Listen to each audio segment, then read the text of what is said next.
What's up, my friends? Welcome back to Ironside Ranch. So I wanted to talk about guns for a minute here, and we want to talk about what kind of guns can we have that actually serve multiple purposes. And for those of you that are kind of new to this, you're getting ready to spend some money. Guns are expensive, right? Guns cost a lot of money. And for those of us that like guns, we tend to spend a substantial amount of our money on them, and it just becomes a part of your life. Now, you have a couple of options that come out, and you have to make some kind of decisions when you're doing this. And the first question everybody wants to do is they want to get one gun that will do everything, right? What one gun does it all? And the simple fact is that gun does not exist, and here's why. You can't have one tool that does everything. Imagine a carpenter, sorry, hear the chickens. Imagine a carpenter that had only a hammer or only a pack of screwdrivers or only his level. There's nothing they could do without the array of tools that they require. Now, there's certain tools that can be substituted, and yes, you can use a flathead screwdriver as a chisel on softwood in a pinch. Is it going to work very well? No, probably not, but it'll sure pop open a paint can just fine. So you don't necessarily need the paint can lid removal tool. All right, so there are ways that we can get around this. We can even use things such as a Leatherman, right, or a multi-tool of some sort. Leathermans and multi-tools allow us to serve several functions with one tool. One of the downsides of having things that serve lots of functions is they tend to do well at one thing, but they're not real great at a lot of others. That's what we're going to talk about. So in order to do this, we have to articulate that there's going to have to be 3 videos made on this. One discussing rifles, one discussing pistols, and one discussing shotguns, because you simply cannot do everything that each one of those can do with substituting one or the other, okay? It's just not feasible. So in this video, we're gonna discuss pistols first, all right? So let's jump into this and talk about what pistol can we purchase that will fit not all the bills, but a lot of the boxes. It'll check a lot of boxes and will allow us to get one firearm first and not have to spend a bunch of money focusing on other firearms.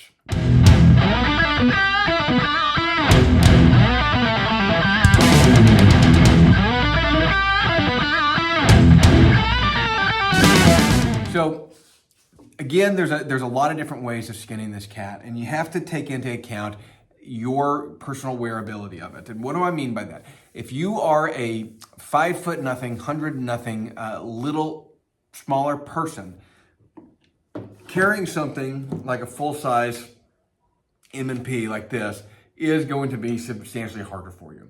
And it's just the simple reality of it is that yes, you can. I have a friend of mine that carries a full-size Glock 34, right? So it's a competition barrel, it's a very long gun, carries a Glock 34 with a Surefire X300 weapon light on the front of it. So you got this big ass weapon light on the front hanging out the end. And he carries this, and Nick's a bigger guy. He's not real tall, maybe like 5'8" or 5'9", but he's a hefty guy, right? So, and he conceals this, and he's just fine with it. I find that even something so much as like a Glock 19, or in this case, a shadow system. This is, for those of you that don't know, shadow systems are basically identical to Glocks, or just higher performance, but it's a Shadow Systems MR920 as opposed to a Glock 19. But for intents and purposes, we'll call it a Glock 19. So the Glock 19 size gun, even that one is a little bit big and cumbersome for a guy my size. To give you an example, I'm 6 foot tall and right around 200 pounds. So and nothing but solid muscle. So the simple fact is that guns that are that size, they even for bigger guys can be a little bit cumbersome. For smaller guys, again, this tends to be kind of a misnomer because I know guys that are 5'4" that carry big full-size pistols, and that's fine. They find the wearability of it comfortable. For me, I tend to resort to something a little bit smaller because I like it better. It's easier for me to carry on a daily basis, and I still want to have something that I want to fight with. Now, so let's talk about the bottom of the list first, right? The worst option that we could pick to do everything, but that people will pick, and for certain instances, it's going to fit. And that's something like a micro pistol, right? So we call these, this happens to be a Ruger LCP. I'm not a huge fan of this gun, no matter what. I got this one for free, so don't hate me on it. The sights are terrible. The grip angle is atrocious. I've just never been a big fan of this gun. The reliability tests are out there that are pretty decent on it, so I've got no huge complaints there. I just would hate to shoot this. Certainly would hate to shoot this in a gunfight for any length of time. I also am not a big fan of 380. I don't think 380 is a very high quality caliber for defensive use. So 380 auto to me is just kind of worthless. Now, again, it's better than throwing rocks. I'm not hating on you if you carry a 380. And if you like this particular pistol, that's great.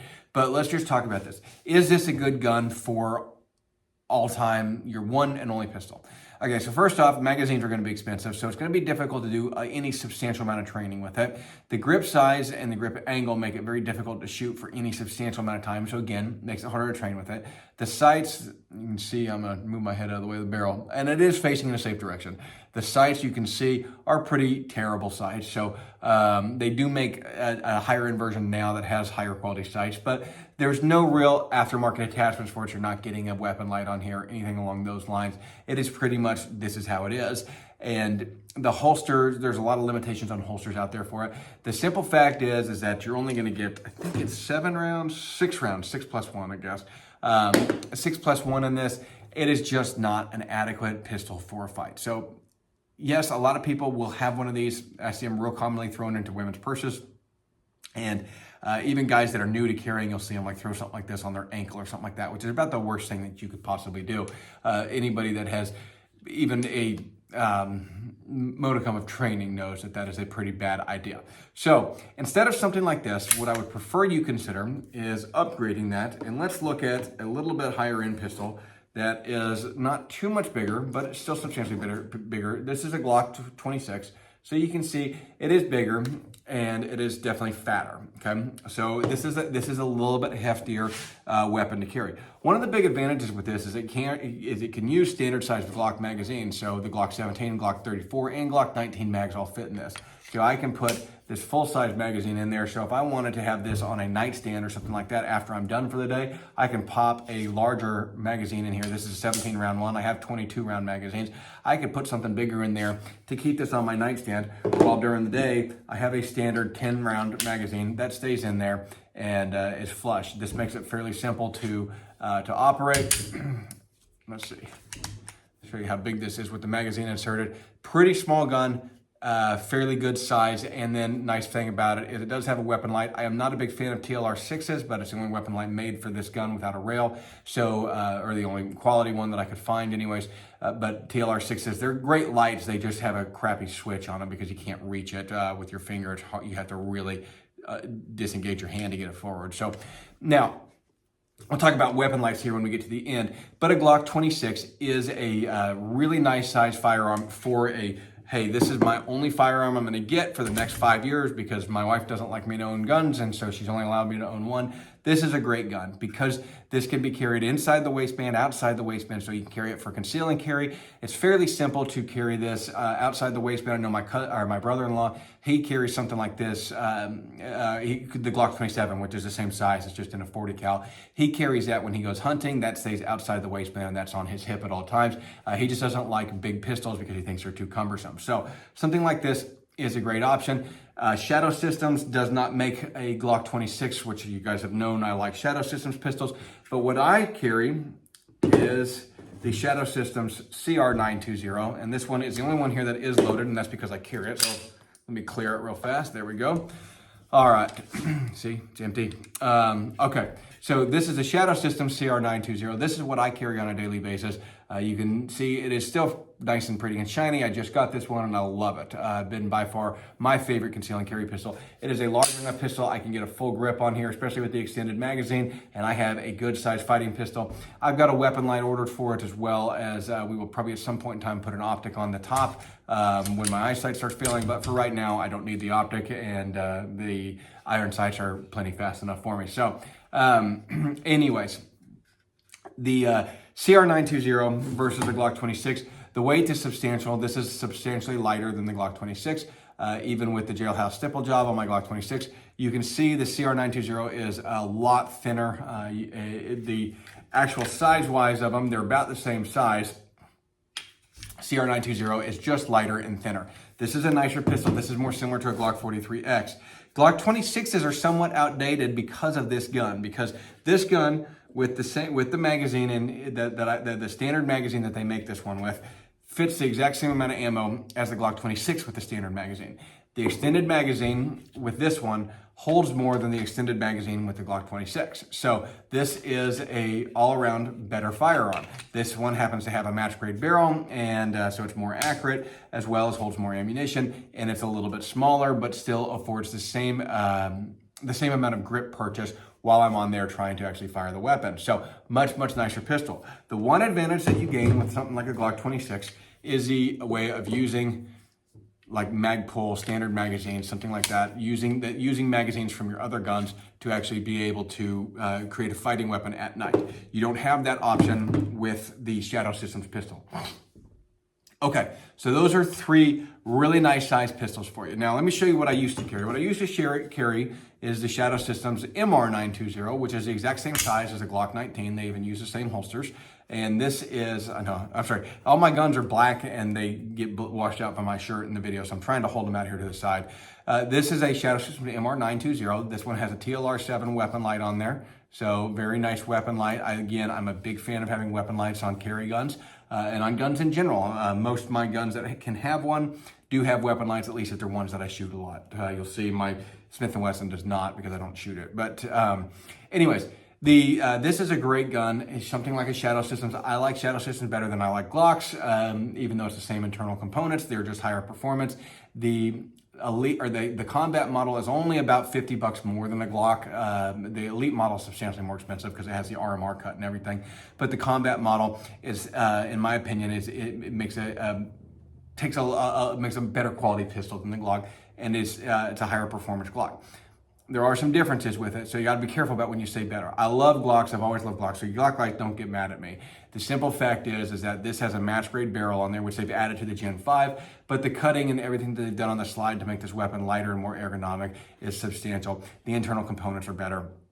This is the difference between a Ferrari and, I don't know, like a Ford Taurus, right? So Ford Taurus is a nice, reliable thing, but it's not ever going to whoop a Ferrari in a competition. It's kind of what you run into with this type of stuff. So I'm a big fan of these guns. Nothing wrong with Glock 19s. Like I said, I've been a Glock guy for years, and I love Glocks, so I have no hate on them at all. I just simply found these, and I like them better. Take that for what you will. But this gun allows you to have a full-size pistol that is small enough to conceal, so I can wear this every day, and I did for years.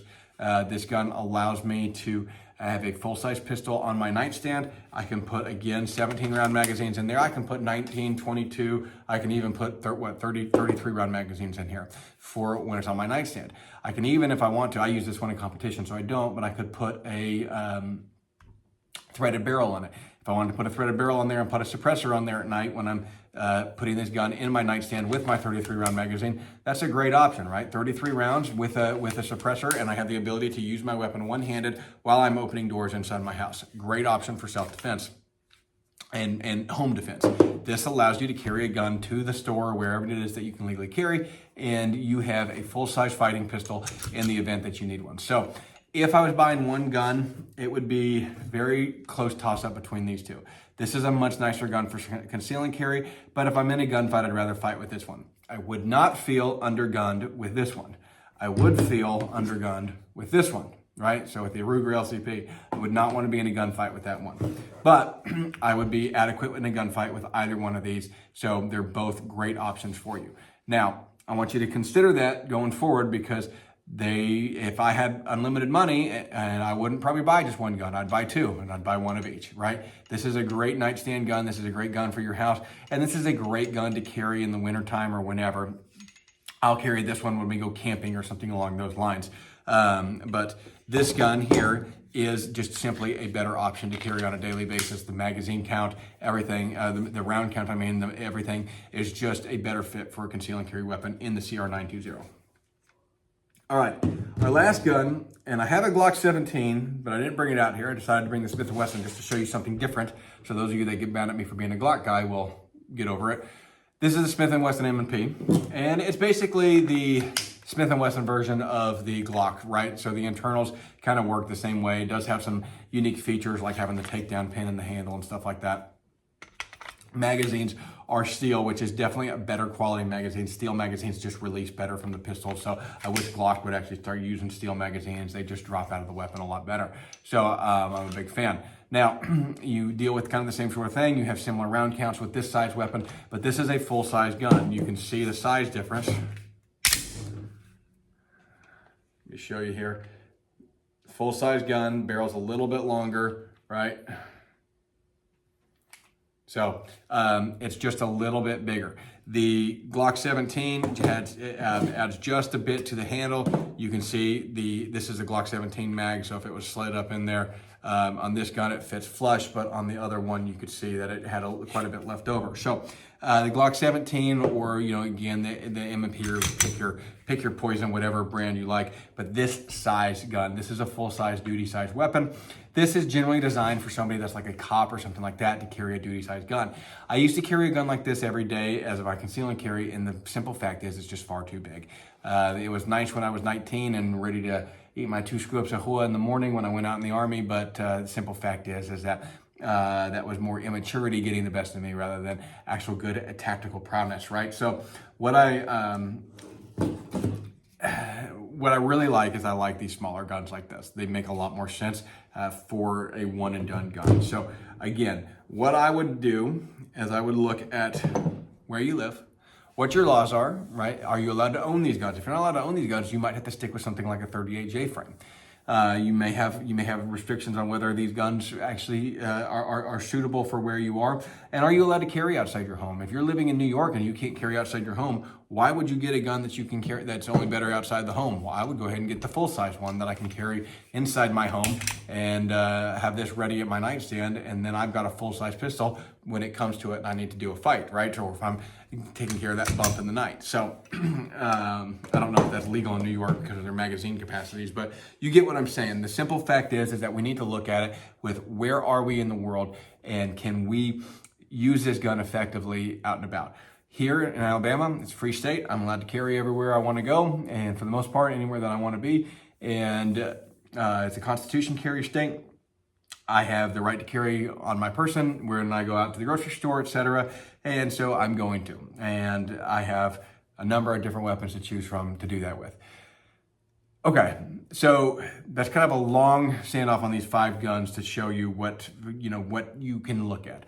But like Clint Smith, he talks about this, and he said if you're going to own one gun, buy a Glock 19 and 25 mags. The point he's making is training. The most important thing that you can do is get training. So you need extra mags for training, and more magazines are more important than 2 guns. So again, if I had the money to buy 2 guns, I would buy these 2, and I would buy 10 spare magazines for each, and I would get out and do some training.